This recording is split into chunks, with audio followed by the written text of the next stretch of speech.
ஜெபம். என் கண்மலையை எழுதுவதாக கட்டாது என் வாயின் வார்த்தைகளும் என் எழுத்துக்கும் ஞாபகம் உன் சமூகம். கர்த்தருடைய பரிசுத்தத்தை சொல்கிறோம். எனக்கு இந்த வாய்ப்பளித்த சமீபமான வழியாளர்களுக்கும் இன்றைய தியானத்திற்கான தலைப்பு உண்மையான பொக்கிஷம். உண்மையான பொக்கிஷம்ன்றதுதான் நம்மளோட தலைப்பு இருக்குது. ஸோ நம்ம இன்னைக்கு அதை பற்றி தான் பார்ப்போம். பொக்கிஷம் அப்படின்னா என்ன? பொக்கிஷம் அப்படின்னா நம்ம முன்னாடியெல்லாம் பார்த்தோம் அப்படின்னா பொக்கிஷம் அப்படின்னா பொக்கிஷத்தை தேடி அடைவாங்க. பொருள், பவுடர், வெள்ளி, அப்புறம் வந்து ஜெம்ஸ்டோன்ஸ் எல்லாமே, வைடூரியம் எல்லாமே தான் பொக்கிஷம். அது மாதிரி தான் வந்து எல்லாருமே வந்து தேடி அடைகிறாங்க. ஆனால் கிறிஸ்தவர்களாகிய நமக்கான உண்மையான பொக்கிஷம் என்ன அப்படிங்கிறது தான் நம்ம இன்னைக்கு பார்க்க போகிறோம். ஸோ இந்த போர்ஷனில் நம்ம அதாவது நம்ம மார்க் 10:17-22 பார்த்தோம் அப்படின்னா ஒருத்தன் வந்து ஆண்டவர்கிட்ட கேட்குறான், இயேசுப்பா கிட்ட வந்து கேட்குறான், நித்திய ஜீவனை சுதந்திரத்துக்கு நான் என்ன செய்யணும் அப்படின்னு சொல்லி கேட்குறான்.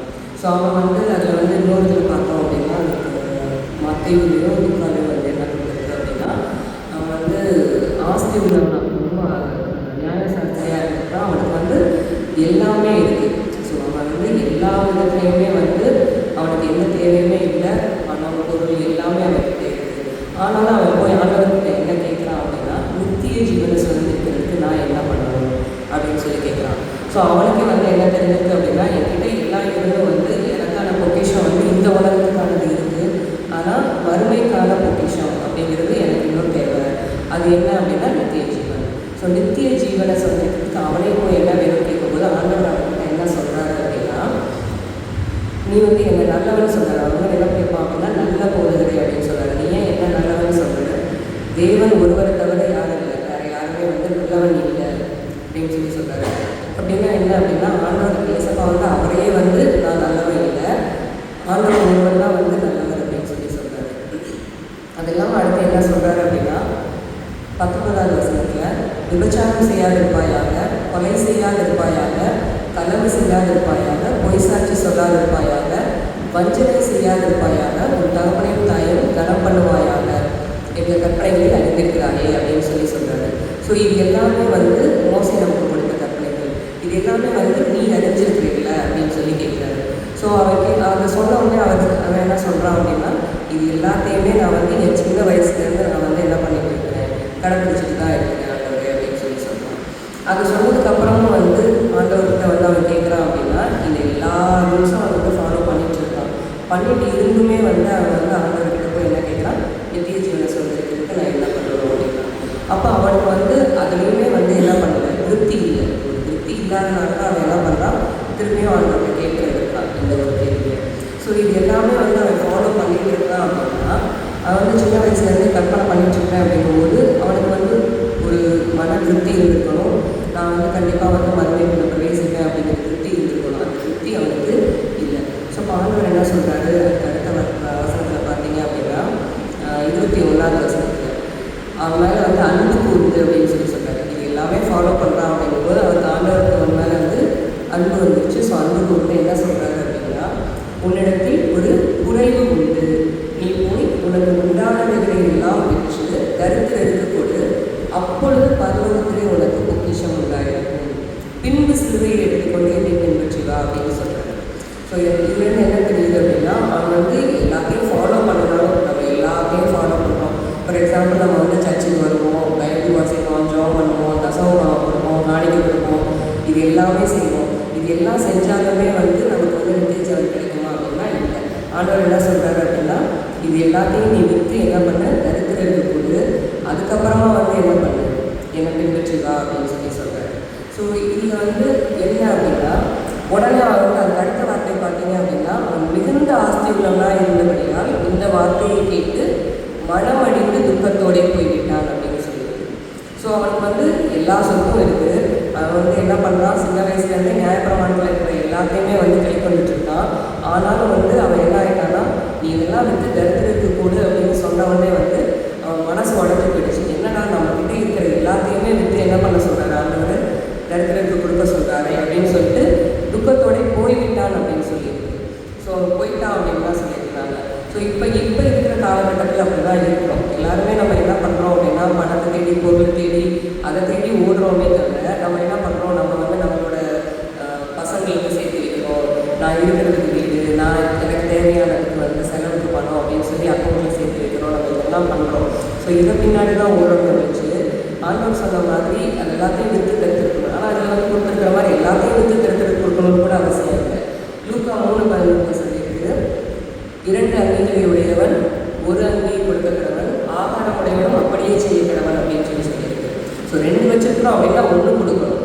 நமக்கு தேவைக்கு அதிகமாக இருக்கிறத நம்ம என்ன பண்ணணுமா, இல்லாதவங்களுக்கு தேவைப்படுறவங்களுக்கு நம்ம என்ன பண்ணணுமா கொடுக்கணுமா. ஸோ அப்படி கொடுக்கும்போது தான் வந்து எங்கள் பரலோகத்தில் நமக்கு பொக்கிஷம் உண்டாயிருக்குமா. ஸோ அப்போ அவன் வந்து என்ன பண்ணிட்டான், ஆஸ்தி உள்ளவனாக இருந்தால் நியாயப்பிரமாணத்தெல்லாம் கடைப்பிடிக்கிறான், ஆனாலும் வந்து ஆண்டவர் சொல்லும் போதில் மனமடைஞ்சு போயிட்டான். ஸோ இப்போ இருக்கிற காலத்தில் வந்து அன்பு தகுந்து போகிற காலத்தில் நம்ம இருக்கோம். ஸோ நம்மளால் முடிஞ்சதை, நமக்கு என்ன முடியுமோ அதை வந்து நம்மளால் முடிஞ்ச சின்ன சின்ன ஹெல்ப்பு, நம்மளால் முடிஞ்ச ஒவ்வொரு, நமக்கு நிறைய இருக்கும், நம்மகிட்ட நிறைய இருக்கிறதுல நமக்கு தேவைக்கு போக நிறைய இருக்கிறத நம்ம என்ன பண்ணலாமா மற்றவங்களுக்கு கொடுக்கலாம். ஸோ நம்ம இங்கே வந்து ஒவ்வொருத்தருக்கும் அப்படி கொடுக்க வந்து நமக்கு என்ன இருக்குமா, பரலோகத்தில் பொக்கிஷம் இருக்குமா. ஸோ அப்படி நம்ம பரலோகத்தில் மார்க் 10:21 சொல்லியிருக்கு. அதாவது 21 என்ன சொல்லியிருக்கு, பின்பு சிலுவையை எடுத்துக்கொண்டு என்னை பின்பற்றுவா, அதுக்கு முன்னாடி அப்பொழுது பரலோகத்தில் உனக்கு பொக்கிஷம் உண்டாயிருக்கும் அப்படின்னு சொல்லியிருக்கு. ஸோ இதெல்லாம் செய்யும்போது தான் நமக்கு வந்து பொக்கிஷம் உண்டாயிருக்கும். நித்திய ஜீவன் தான் என்ன அப்படின்னா யோவான் 17:3 ஒன்றாக மெய் தேவனாகிய உண்மையும் நீர் அனுப்பினவராகிய இயேசு கிறிஸ்துவையும் அறிந்ததே நித்திய ஜீவன்.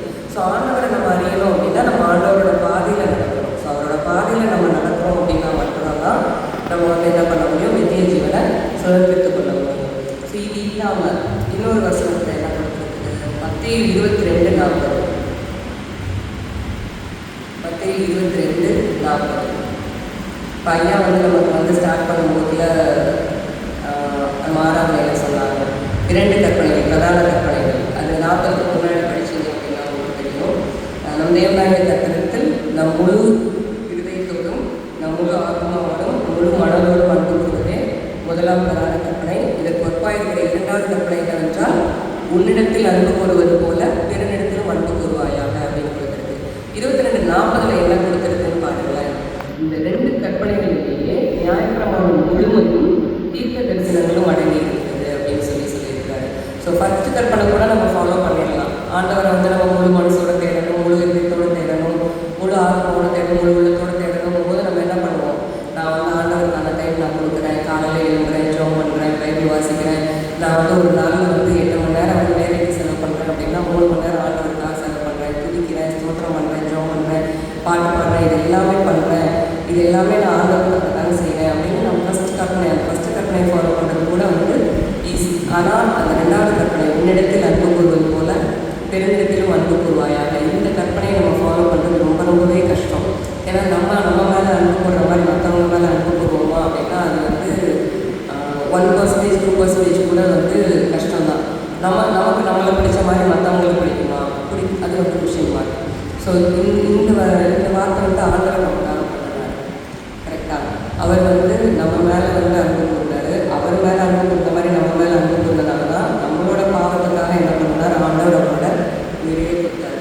ஸோ இது மாத்திரம் இல்லாமல் என்ன கொடுக்குறாங்க அப்படின்னா மத்தேயு 6:19 மத்தேயு 6:19 கொஞ்சம் வாசிச்சு. மத்தேயு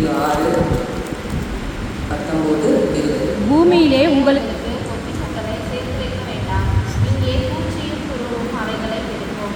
இங்கே திருடவும் கண்ணமிட்டு திருப்பார்கள். பரலோகத்திலே உங்களுக்கு பொக்கிஷங்களை சேர்த்து வைங்கள். அங்கே பூச்சியாவது புழுவாவது பெருக்கிறதும் இல்லை. அங்கே திருடன் கண்ணமிட்டு திருடுவதும் இல்லை. ஆமாம், இது என்ன கொடுத்துருக்கு அப்படின்னா பூமியிலே உங்களுக்கு பொக்கிஷங்களை சேர்த்து வைக்க வேண்டாம். இது என்ன பண்ணுமா, பூச்சி துரு இதெல்லாம் வந்து விடுமா, இது பண்ணிடுமா, பூச்சி அடிச்சுக்குமா, துரு பிடிச்சிடுமா. திருடன் வந்து என்ன பண்ணுவாங்க, நம்ம வீட்டில் வந்து ஹோம் இருக்குது அப்படின்னா கண்டிப்பாக வந்து திருடன் வந்து என்ன பண்ணுவாங்க, திருடருக்கு முயற்சி பண்ணுவாங்க. நிறைய இருக்கிறவங்க வீட்டில் நிறைய பணம் இருக்குது, நகை இருக்குது அப்படின்னா பிளான் போட்டு இப்போ நிறைய இடத்துல நடந்துட்டு தான் இருக்குது. ஸோ பலகாரங்களாம் வந்து கொள்ளையடிச்சு போகிறது,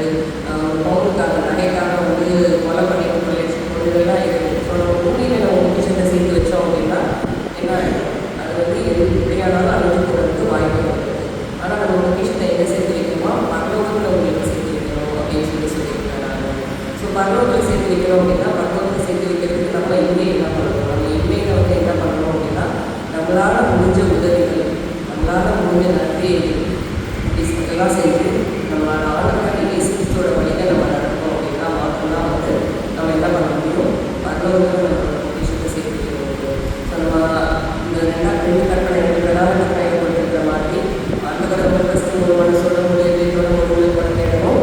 அடுத்தது என்ன பண்ணணும், எல்லாம் பிரதான கற்பனை என்ன அப்படின்னா நம்மளை போல கருணையை நேசிக்கணும். நம்மளை போல கருணையை நேசிக்கணும். நம்ம கிட்டே இருக்கிற மாதிரி மற்றவங்கள்ட்ட இருக்கணும் அப்படின்னு நினச்சி அவங்களுக்கு நம்மளால முடிஞ்ச உதவியை நம்ம என்ன பண்ணிக்கிட்டே இருக்கணும், செஞ்சுக்கிட்டே இருக்கணும். ஸோ அந்த மாதிரி பண்ணும்போது வந்து நம்மளோட பொக்கிஷன் பரலோகத்தில் சேர்த்துக்கணும். நம்மளோட பொக்கிஷன் உண்மையான பொக்கிஷன் என்ன அப்படின்னா அதுதான் வந்து நம்மளோட பரலோகத்துக்கான பொக்கிஷன். ஸோ இந்த நாட்களில் நம்ம நம்ம வந்து இவ்வளோ நாள் எப்படி இருந்தோமோ அதெல்லாம் வந்து வேறு. ஆனால் நம்ம இன்னையிலேருந்து நம்மளோட பொக்கிஷத்தை வந்து பரலோகத்தில் சேர்த்து வைக்க ஆரம்பிப்போம். இந்த பூமியில் சேர்த்து வைக்கிறது எல்லாமே வந்து தேவைதான், இல்லைன்னு சொல்லலை. ஆனால் நமக்கான பொக்கிஷம் பரலோகத்தில் இருக்குது. ஆண்டவர்கிட்ட வந்து நம்ம போய் அந்த வருகையில் அவரோட வருகைக்கு அப்புறம் வந்து நம்ம நிச்சயமாக வந்து நம்மளோட வாழ்க்கையை வந்து தொடர்கிறது தான் வந்து உண்மையான பொக்கிஷம். ஸோ நம்ம நித்திய ஜீவனுக்காக நம்மளோட முயற்சியில் அடுத்தடுத்து ஓடணும். நீங்கள் எதிர்காலத்தில் இன்னையிலிருந்து நாங்கள் வந்து உண்மை நோக்கி பார்க்கணும் பண்ணவே நித்திய ஜீவனை நோக்கி ஓடணும். எங்களோட பொக்கிஷங்களை கொண்டு ராஜா பரலோகத்தை சேர்த்து ராஜா அதை பிடிச்ச வரணும். நாங்கள் வந்து ராஜா ஒரு நோக்கி பார்க்கணும். இயேசு கிறிஸ்துவின்